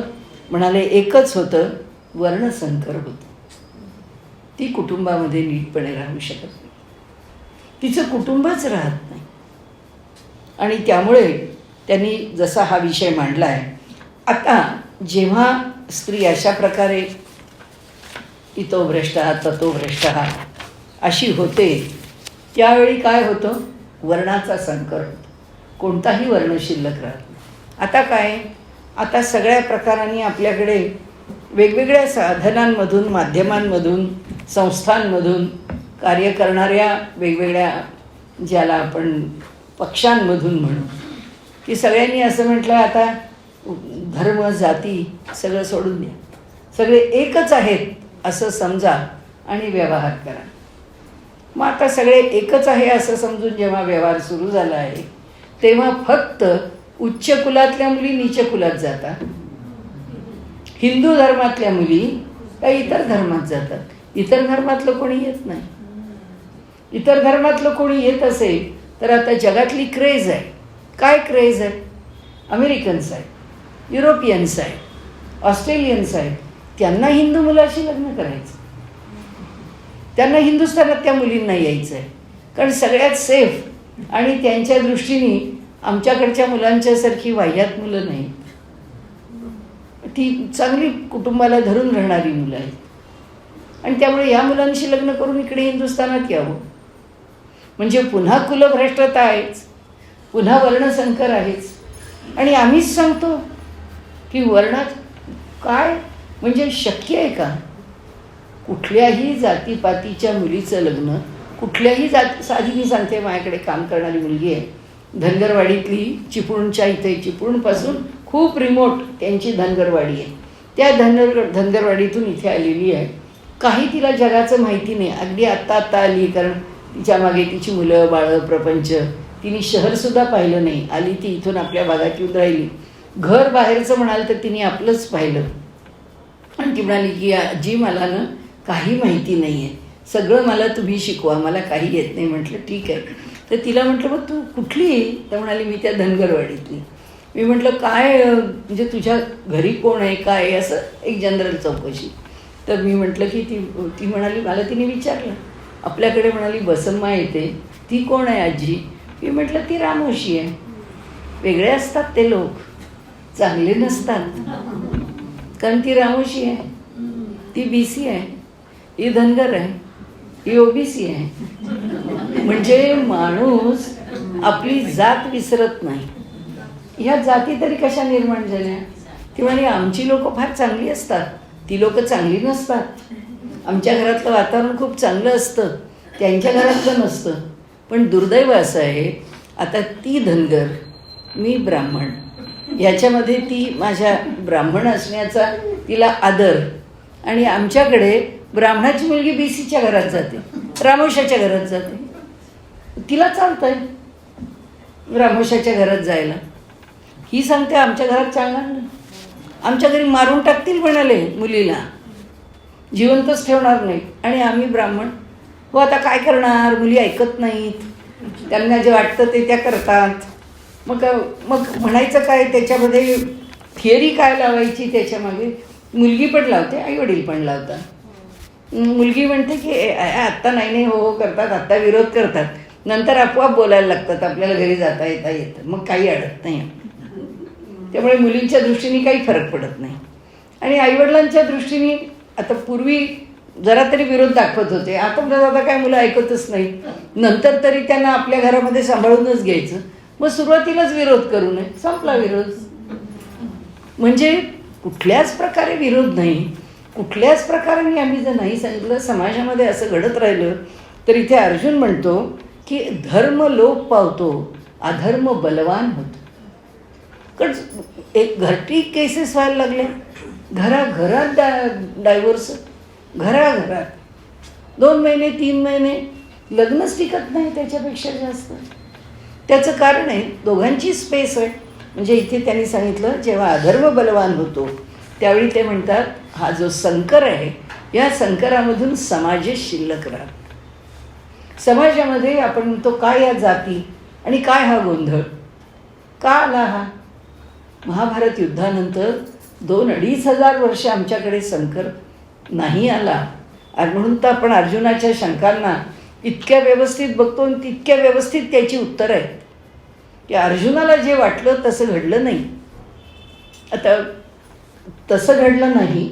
आणि जेव्हा 2-2.5 हजार वर्ष होऊन गेली, समाजामध्ये नियंत्रण करायला राहिलं नाही, कलियुग जसं येऊ लागलं तसं हा वर्णधर्म आहे किंवा हे ज्याचं त्याला बंधन आहे, हे बंधन असलेले जे समाज आहेत त्या समाजामध्ये मात्र वर्णसंकर सुरू झाला. त्याच्यामध्ये मात्र अनुलोम प्रतिलोम विवाह होऊ लागले. अनुलोम म्हणजे खालच्या जातीतून वरच्या जातीत विवाह करणं, वरच्या जातीतून खालच्या जातीत विवाह करणं, हे विवाह सर्रास सुरू झाले. असे विवाह झाल्यानंतर समाजामध्ये किंवा धर्मामध्ये संकर प्रबल होऊ नये म्हणून जाती निर्माण करून समाजामध्ये त्यांना वेगळं केले. हे ब्रिटिश काय सांगतात आम्हाला की तुम्ही लोकांना असा त्रास दिला. त्रास नाही दिला. समाज अधिक शिस्तीत राहण्याकरता त्यांची जी जात, आपल्याकडे आपण म्हणतो ना 18 पगड जात, आली कुठून? आमचे शंकरराव खरातांनी एकदा सांगितलं की आम्ही BC आहोत. आमच्या BCंच्यामध्ये जे आम्ही म्हणजे ते BC असतील की नाही मला माहिती नाही, पण खरात आडनावं ही पुष्कळांच्यामध्ये म्हणजे कुणबी मराठामध्ये पण आहे, ते आडनाव OBCमध्ये पण आहे, ते आडनाव धनगरांच्यामध्ये पण आहे, आणि ते आडनाव म्हणजे गायकवाड आडनावासारखं ते आडनाव BCमध्ये पण आहे. तो प्रश्न नाही. परंतु त्यांनी सांगितलं की आमच्या ज्याला BC म्हणतात त्या BCमध्ये 84 उपजाती आहेत. मग त्यांना प्रश्न विचारला की ठीक आहे, तुमच्या 84 उपजाती आहेत. आमच्या गरवारे कॉलेजमध्येच आले होते सर बोलायला, आणि त्यांना प्रश्न विचारला की म्हटलं अहो 84 उपजातीमधली स्थिती काय आहे? त्यांनी सांगितलं बाई तुम्ही बरोबर प्रश्न विचारत, आमची एकही जात दुसऱ्याशी लग्न करत नाही. आमच्यातला ह्या जातीतला त्या जातीत लग्न करत नाही, त्याला मान्य नाही आहे. म्हणजे माणूस सोडतोय कोण? फक्त उच्चवर्ण, बाकी कोणी सोडत नाही आहे. उच्चवर्णाच्या दृष्टीने तो अगदी फार उदारमतवादी आहे. कारण आत्तापर्यंतच्या लोकांनी सांभाळून एवढी बुद्धी दिली, एवढी पार्श्वभूमी दिली, एवढं चांगलं जीवन दिलं, एवढं चांगलं शरीर दिलं, देह दिला, रूप दिलं, काय नाही दिलं. माणसं पाहायला लागलो तर कळतं की ते काय काय त्या त्या जातीला मिळालेलं वरदान आहे ते. आणि आता प्रश्न कुठे आला? इथेच आला. आणि म्हणून ते म्हणतात की हा जो अधर्म आहे, हा अधर्म संकरो नरकायैव कुलग्नानां कुलस्य च. आणि त्यांनी उत्तर आपल्याला दिले ते हेच आहे की कुलस्त्रिया वृत्तीने तर होतातच भ्रष्ट, त्याबद्दल काही प्रश्नच नाही. परंतु म्हणाले संकरामुळे त्या व्यक्तीला फक्त नरकच आहे, नरकाशिवाय दुसरं स्थान नाही. आणि हे एक गोष्ट आहे की विश्वास ठेवायचा का ठेवायचा नाही, हे कशाला नरक म्हणतात? त्या नरक या शब्दावरती तरी आम्ही विश्वास ठेवावा का? आम्ही हे मान्य करावं का? आता असं मान्य करावं का नाही करावं मला माहीत नाही. आज सांगायला वेळ मिळेल की नाही, पुढच्या वेळी सांगायची वेळ येईल कदाचित. परंतु आपल्याकडे जे सांगितलं आहे की अर्जुन जे म्हणतो की युद्ध करायचं नाही, त्याकरता एक कारण त्यांनी सांगितलं आहे की अरे युद्ध म्हणजे हिंसा म्हणतोस तू, हिंसा करायची नाही म्हणतोस, यांना मारायचं नाही म्हणतोस, पण चांगल्या कामाकरता तू निंद्य गोष्टी करता हिंसा करण्यात अडचण काय आहे तुला? आणि तू तेवढं लक्षात ठेव, तू क्षत्रिय आहेस. क्षत्रिय शब्दाचा अर्थ काय? आता समाजामध्ये जे 96 कोळी मराठा आहेत ते आता असं म्हणतात. माझ्याकडे एक दोघा चौघांची भेट झाली तेव्हा त्यांनी सांगितलं की आता आम्हाला असं वाटतं की कुणीही, तुम्हाला कळेल, होशियार को इशारा काफी आहे, कुणीही आपल्याला मराठा म्हणतो. पण म्हणाले ते काही खरे मराठे नव्हे. मराठा तितुका मिळवावा, महाराष्ट्र धर्म जागवावा, ह्याच्यामधला मराठा संदर्भ वेगळा असेल, परंतु समाजामध्ये मराठा हा संदर्भ आणखीन वेगळा आहे आपल्या समाजात. ते म्हणाले आम्ही मूळचे क्षत्रिय आहेत. आम्ही लोकांनी आता आपल्याला मराठा हा शब्दच लावू नये, आता आम्ही आमच्याकरता क्षत्रियच शब्द लावावा. आणि इथे आपल्याकडे म्हटलेलं आहे क्षतात्रायते इति क्षत्रिया, म्हणजे माणसाला होणारा जो अन्याय आहे त्या अन्यायापासून रक्षण करणारा जो आहे तो क्षत्रिय आहे. आणि किंवा कुणावरही अन्याय होऊच नये ह्याच्याकरता जो सजग आहे तो क्षत्रिय आहे. अर्जुन हे तुझं काम आहे, दोन्ही करायचं आहे तुला. तू काय सांगतोस कुलभ्रष्ट होतील, भ्रष्ट होणार नाही असं राज्य तुला करायचं आहे. हा युद्धात जे व्हायचं असेल ते होईल, त्यानंतर येणारे जे प्रसंग. म्हणून आपल्याला म्हटलं तसं की ही जी जाती व्यवस्था आमच्याकडे नव्हतीच, ही वर्णव्यवस्थाच होती. पण ह्या वर्णव्यवस्थेतून ह्या कलियुगाच्या प्रारंभी जेव्हा हे सगळं ढिलं व्हायला लागलं, आपण ते सगळं पहिल्या दिवशी पाहिलं आहे, त्या कलियुगाच्या प्रारंभी जेव्हा लोकांचं वर्तन सैल व्हायला लागलं, त्यावेळी जेव्हा अनुलोम प्रतिलोम विवाह सुरू झाले, खालून वरती आणि वरून खालती दोन्ही, अनुलोम खालच्या जातीतनं वरच्या जातीत विवाह करणे, प्रतिलोम वरच्या जातीतून खालच्या जातीत विवाह करणे, हे जेव्हा सुरू झाले त्या विवाहांच्या नंतर खूप समाजामध्ये बुजबुजाट झालं. हे असं व्हायला लागलं सारखं. त्याबरोबर त्यांच्या जाती निर्माण झाल्या. तोपर्यंत जाती नव्हत्या. जाती व्यवस्था ही आणावी लागली आणि त्यावेळच्या ऋषीमंडळांनी ती आणली, त्यावेळच्या श्रेष्ठ लोकांनी ती आणली आणि मग जाती झाल्या. नाही तर वर्ण 4च होते आणि 4ही वर्ण एकापेक्षा एक खाली वर नव्हते. प्रत्येकजण आपापल्या कामाप्रमाणे वेगवेगळा व्यवहार करत होते. सगळ्यांना समाजामध्ये सारखीच प्रतिष्ठा होती. पण मी आत्ता आपल्याला जसं म्हटलं शंकरराव खरातांचं की यातला माणूस त्याच्याशी लग्न करत नाही, म्हणजे मांग असेल तर महाराशी लग्न करत नाही. इतका त्यांच्यामध्ये आपापसात दुष्टावा आहे.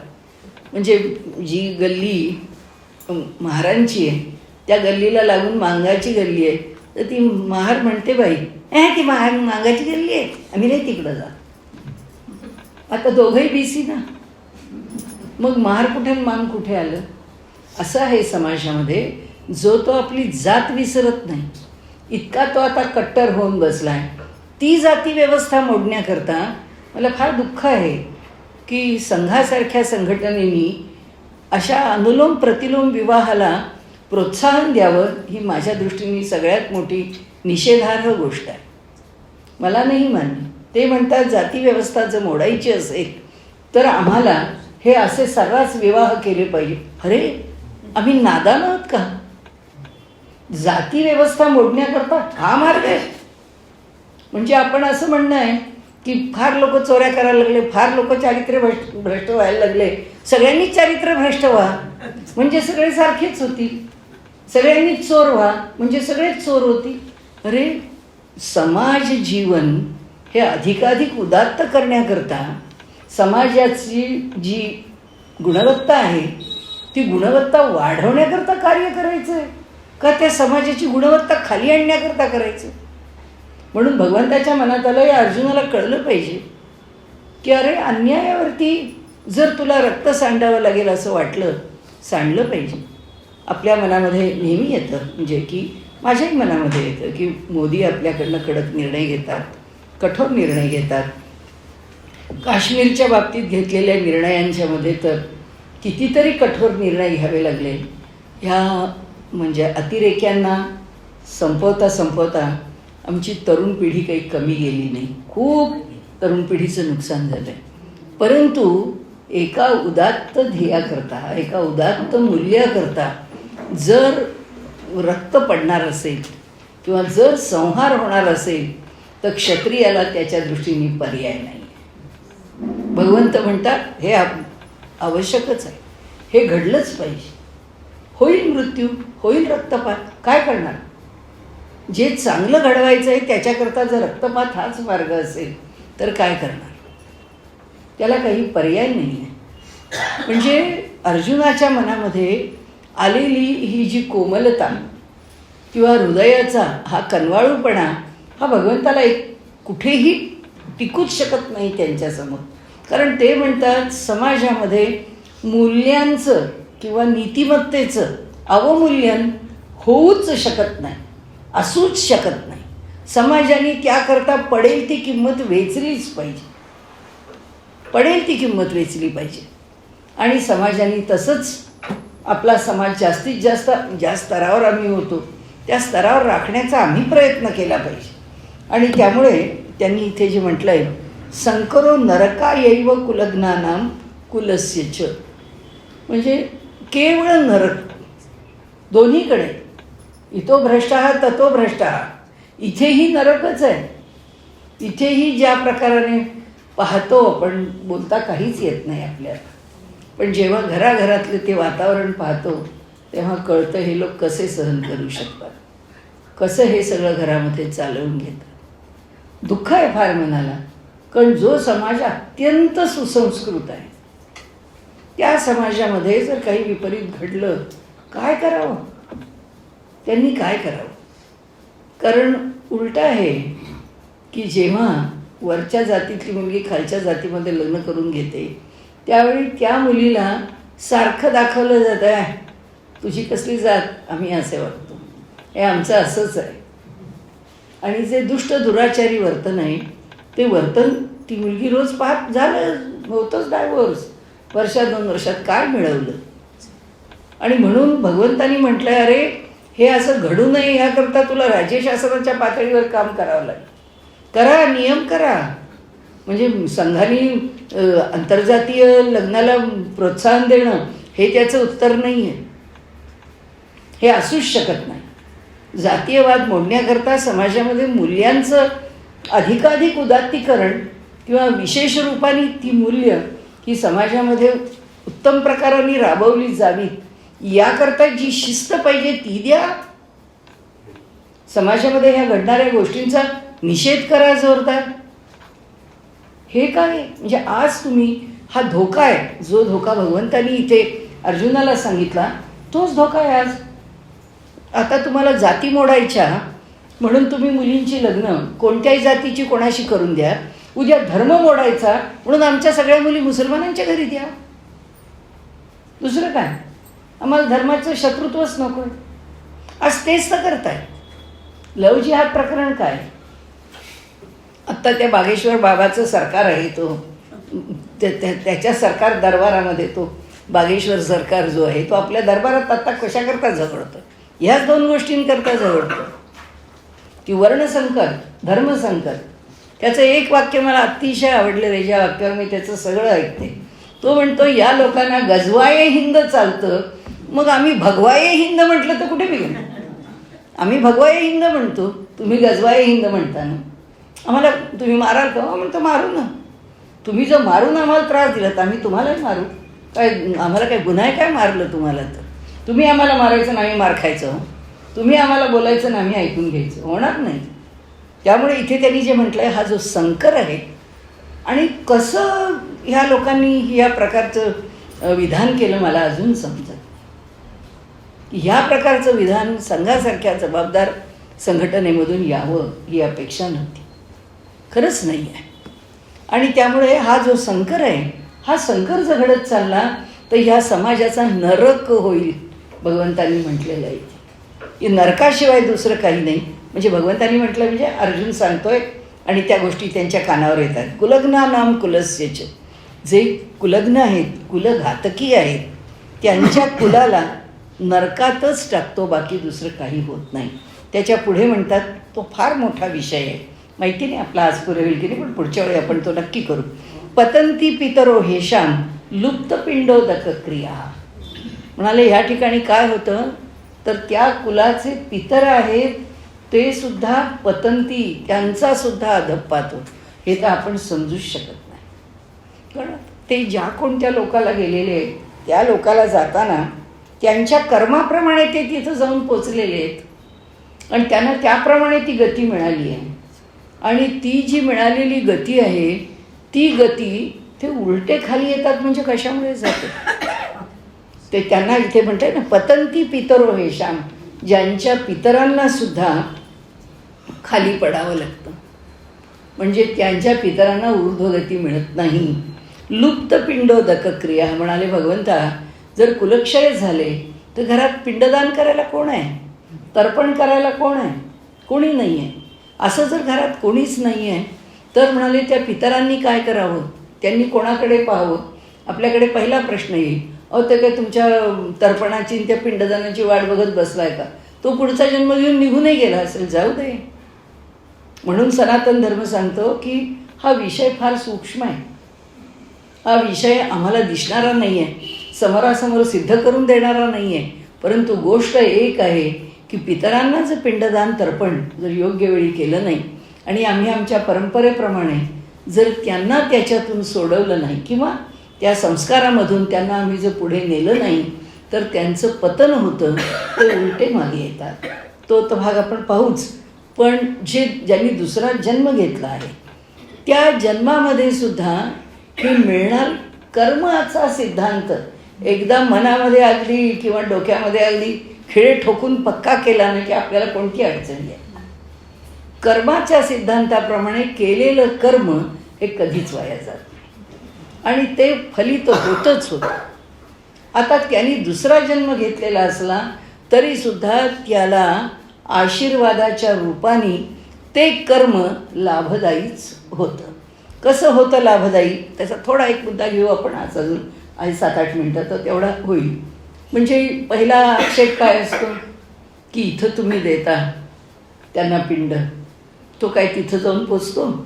तो काय पिंडाच्या रूपामध्ये जाऊन पोचतो? आणि तो काय ते खातो? तुम्ही दिलेलं पाणी आहे ते काय तो पितो? त्याला ते जाऊन पोचतं? हे असं तर काही होत नाही. आणि असं जर होत नाही तर हे तुम्ही काय करता? याच्यात काही अर्थ नाही आहे. हे त्या पिंडदान करण्यातही अर्थ नाही, त्यांचं तर्पण करण्यातही काही अर्थ नाही. आपल्याकडे ह्याची प्रक्रिया आहे. आता इथून अमेरिकेला जायचं आहे. आमचे समजा मोठे श्रेष्ठ महाराज आहेत पंढरपूरचे, ते वाहनात बसत नाही, ते फक्त पायी पदयात्रा करत जातात. आता अमेरिकेला जायचं पदयात्रा करत जाऊ म्हटलं तर चालणार नाही. त्यांना धरावंच लागेल की आपल्याला वाहनाचा आश्रय करावाच लागेल. तसं आहे, ह्या पृथ्वी तलावरचं जे अन्न आहे ते पृथ्वी तलावरच्या लोकांना खाण्याकरता, पंचभौतिक देहाला ते अन्न आवश्यक आहे. तो पिंडच आम्ही खातो, भाताचा गोळाच खातो ना रोज. जो भात आम्ही खातो तोच पिंड त्याला देतो. कारण का? ज्याच्यावर या ठिकाणी त्याचा पंचमहाभौतिक देह तो पिंड इथे पोचला आहे, त्या पिंडाला आम्हाला जे देणं आहे ते जे त्यांनी अनुभवलं, जे आम्ही खातो तेच आम्ही त्याला अर्पण करणार. आमच्या देवाला काय देतो? आम्ही जे खातो तेच देतो. देव काय पंचभौतिक याचा देहाने राहतो का? आमच्यासारखा आमटी भात खातो का? मला आज पोळी नको भाकरी करा म्हणतो? असं काही नाही आहे. परंतु हे त्यांच्यापर्यंत पोचतं कसं? जो मनुष्य जे खातो तेच तो पितरांना किंवा देवतांना देतो. देवतांना देतो तेव्हा स्वहा करतो. पितरांना देतो तेव्हा स्वधा. की तेव्हा अर्पणाच्या या दोन दिशा आहेत. देवतांची दिशा उत्तर आहे, पितरांची दिशा दक्षिण आहे. आपल्याला माहीतच आहे की ह्या 2 दिशा आहेत. 2 दिशांनी ह्या दोघांचा निवास आहे. आणि त्यांच्याकरता आम्ही जे देतो ते कसं जातं, कसं पोचतं? त्याला असं म्हटलेलं आहे की पृथ्वी तलावरती आम्ही केलेलं जे प्रत्येक कर्म आहे, यज्ञीय कर्म असो किंवा हे ज्याला आपण अंत्येष्टी, अंत्यसंस्कार किंवा पितरांच्याकरता केलेले यज्ञ किंवा पितरांच्याकरता केलेलं रोजचं श्राद्ध, म्हणून आपण जे पंचमहायज्ञामध्ये आपण पुष्कळ वेळा तो विषय बोललो, कदाचित पुन्हा पण एकदा बोलू. परंतु पितरांना रोज तर्पण केलंच पाहिजे. पितरांना सकाळी देवाला नमस्कार करतो तेव्हा पितरांना एक नमस्कार झालाच पाहिजे. की त्यांना जे आपल्याला आदरणीय असतील त्या सगळ्यांचा नमस्कार. हे काय आहे? यज्ञीय फल असो की पितरांच्याकरता असो, जे देवांच्याकरता केलेलं देवकर्म असो की पितृकर्म असो, या दोन्ही कर्मांपैकी कोणतंही कर्म या इथे जसं केलं, यज्ञाच्या ज्वाळा लागलं की तिथे जाळं लागले, इथे भात टाकला की तिथं तो भात पोचला, असलं काही होत नाही. इथे केलेले जे कर्म आहे ते कर्म सूक्ष्म रूपामध्ये परिवर्तित होतं. जसा त्याचा देह सूक्ष्म रूपामध्ये जातो तसं हे जे कर्म आहे त्या कर्माचं फलही सूक्ष्म रूपामध्ये जातं. आणि ते सूक्ष्म रूपातलं फल तिथे जातं. ते कसं जातं? त्याला त्याच्या जाण्याला किंवा त्याच्या तिथे राहण्याला आणि त्याला फलप्रद करण्याला आपल्याकडे अपूर्व असं म्हणतात. की जे पूर्वी घडलेलं नसतं, आता घडलेलं आहे. आणि आत्ता जे घडलेलं आहे ते तिथं जाऊन नोंद झाली आहे, तिथे जाऊन पोचलेलं आहे, तिथे जाऊन ते रजिस्टर झालेलं आहे. त्या ठिकाणी आता हे कुणी कुणाकरता कोणत्या संकल्पाने केलेलं आहे त्याप्रमाणे संकल्पसुद्धा कर्म करताना माणसांनी करावाच करावा. की भगवंता विश्वकल्याणाकरता करतो, मला काही नकोच आहे ना, मागूच नकोस, याच्यापेक्षा आणखीन चांगलं काय. पण संकल्पाशिवाय सिद्धी नाही. कारण संकल्प हा कर्मापेक्षा अधिक सूक्ष्म आहे. आणि तो सूक्ष्म आहे, तो संकल्प त्या कर्मावरती स्वार होतो. जसं मंत्र आहे, तो मंत्र कर्मकांडावर स्वार होतो. आपण पहिल्या दिवशी बघितलं की कशा करता ते कर्मकांड करताना मंत्र म्हणायचे. काय ते मंत्र ते गुरुजी ताकतात नसू दे ना, तो गुरुजी त्याचं फल भोगेल. काही गरज नाही आपल्याला ते गुरुजीला शहाणपण शिकवायची. आणि ह्या जगामध्ये आपण लोकांना सुधारायला आलेलोच नाही आहे. आपण आपल्याला सुधारू शकलो तरी खूप झालं. आणि त्यामुळे ते गुरुजी काय करतात त्याच्याशी आपल्याला काही कर्तव्य नाही. आपल्या कर्माशी कर्तव्य. मला त्या गोव्यातल्या गुरुजींचं बोलणं इतकं आवडलं. तेव्हापासून आपटे म्हणून नाहीत, चुकत नसेल आडनाव तुम्ही, तर 200 वर्ष त्यांच्याकडे पुरोहित परंपरा म्हणजे याज्ञिकी आहे.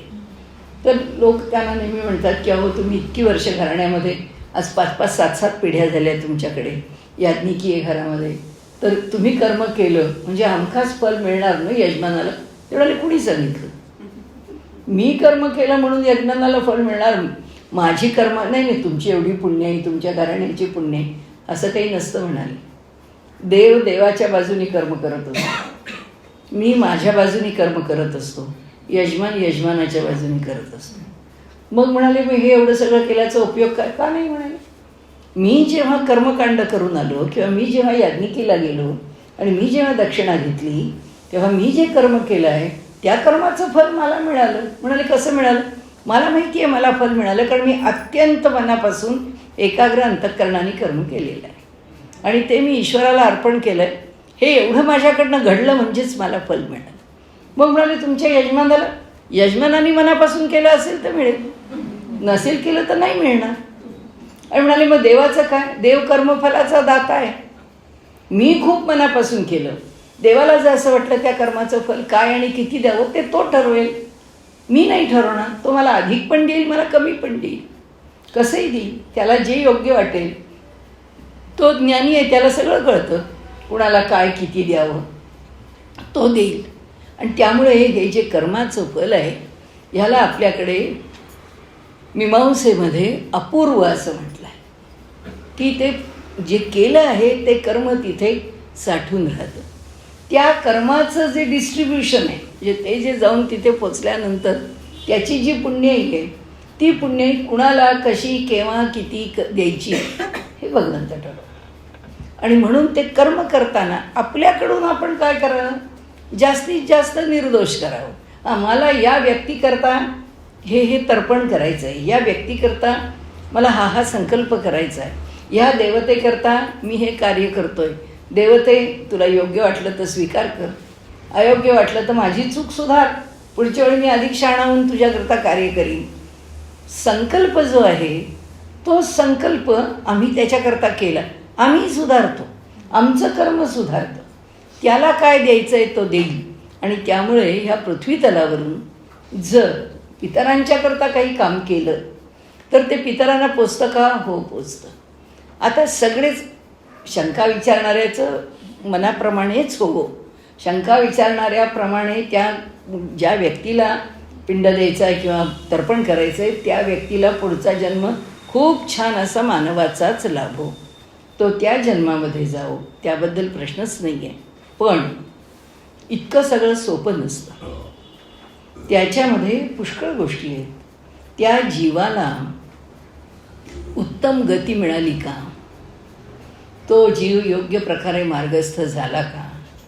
तो ह्या पृथ्वी तलावरती जेव्हा त्यांनी आपलं स्थूल देह सोडला तेव्हा सूक्ष्म देहाने तो कुठे आहे, कोणत्या उंचीवर आहे, कोणत्या परिस्थितीत आहे माहीत नसतं. तुलसीदासांच्या चरित्रातला प्रसंग आहे. तुलसीदास तर काही खोटं सांगत नाही. तुलसीदास काशीला असताना असेच सकाळच्या वेळी बहिर्दिशेला जात असायचं. रोज पाणी उरलेलं जिथे येताना एका झाडाजवळ त्यांनी ठरवलं त्या झाडात उरलेलं पाणी टाकून द्यायचं. ते उरलेलं पाणी तिथे टाकत असत. 6 महिने झाले. 6 महिन्यानंतर एकदम एक पिशाच्च समोर येऊन उभं राहिलं आणि ते म्हणाले की मी तुझ्यावर संतुष्ट झालो आहे, तुला काय मागायचं ते माग. तुलसीदास म्हणाले मला डोक्याला हात लावायची वेळ, मी रामाचं दर्शन घेण्याकरता म्हणून इथे येऊन राहिलो आहे आणि मला पिशाच्याचंच दर्शन झालं. म्हणाले आता काय करू? तर त्यांनी सांगितलं नाही, मी अडकून पडलेलो आहे, मला कोणीच तर्पण करत नाही, मला ना कोणी पाणी देतं ना मला कोणी अन्न देतं, त्यामुळे मला गतीच नाही. आणि मला गती नाही, तू मला तर्पण करून संतुष्ट केलंस. 6 महिन्यामध्ये मी इथे जो अडकलेला जीव आहे तो अडकलेला जीव मी पुढे निघून जाईन. मला माझी पिशाची अवस्था भोगावी लागणार नाही. वासुदेवानंद सरस्वतींच्या चरित्रातला प्रसंग आहे. एक ब्रह्मपिशाच्य आहे. तेच सांगतं, कोणी माझ्याकडे उत्तम विद्यार्थी शिकायला मिळाला नाही आणि एवढं माझं ज्योतिषशास्त्रातलं ज्ञान कुणालाच दिलं गेलं नाही. आता ते ज्ञान माझ्याबरोबर संपावं शक्य नाही, माझ्या मनाला पटणारच नाही. म्हणून मी म्हणाले ब्रह्मपिशाच्य झालोय. आता काय करू? म्हणाले तुम्ही शिकता का? तुम्हाला शिकवतो. म्हणून जो त्यांनी गोळणी महाराजांच्या आश्रमामध्ये जो तो तक्ता करून ठेवला आहे ना, ते आणखीन विशेष आहे. त्या ठिकाणी जाऊन तो वासुदेवानंद सरस्वतींनी केलेला जो तक्ता आहे, आपल्याला काय विचारायचं तो प्रश्न विचारायचा आणि त्याचं ते काय गणित आहे ते कोष्टक सगळं लिहिलेलं आहे. त्याप्रमाणे त्याचं उत्तर त्या तक्त्यावरती मिळतं. ते त्या ब्रह्मपिशाच्यांनी त्यांना शिकवलं. म्हणजे पतंती पितरो, पितरच आहेत, ते गेलेले आहेत, पण त्यांना जो योग्य मार्ग, म्हणजे अर्जुनाची जी शंका आहे ती शंका रास्त आहे की घरातच जर कोणी उरलं नाही आणि पितरच जर मुक्त नाही झाले तर आपल्यापुढे सगळ्यात मोठी म्हणजे सगर राज्याचे 60,000 पुत्र, त्यांना पूर्णपणाने मुक्ती मिळाल्याशिवाय मी थांबणार नाही. म्हणून भगीरथापर्यंत लोक काम करत आले की आम्हाला त्यांना मुक्ती मिळाली पाहिजे. ते राखेच्या ढिगामध्ये पडू नये, त्या जीवांना मुक्ती नाही. आज जगामध्ये आमच्या पद्धतीने, आम्ही ज्या पद्धतीने पितरांना मुक्ती देतो किंवा त्याच्याकरता संस्कार करतो, तो संस्कार किती योग्य आहे हे आज जगामध्ये मानून लोक त्या पद्धतीने अंत्यसंस्कार आणि त्याच्या पुढचे विधी करावेत याकरता प्रवृत्त झाले. की त्यांना असं वाटतं, कारण का पतंती पितरो, पतंती म्हणजे काय होतं याच्याकरता आपण एवढं बघतो की एखादा जर का अतृप्त आहे, एखाद्याला जर का पिंड किंवा म्हणजे अन्न पाणी उदक पाणी दिलं नाही, उदक आणि अन्न दिलं नाही तर तो जीव अडकून पडतो. त्या अडकलेल्या जीवाला पुढची गती मिळत नाही. जे गती मिळून निघूनच गेले त्यांचा प्रश्नच नाही. पण कल्पना कुणी पृथ्वी तलावरचा माणूस करू शकत नाही की छे त्यांना गती मिळूनच गेली. कोण ठरवणार?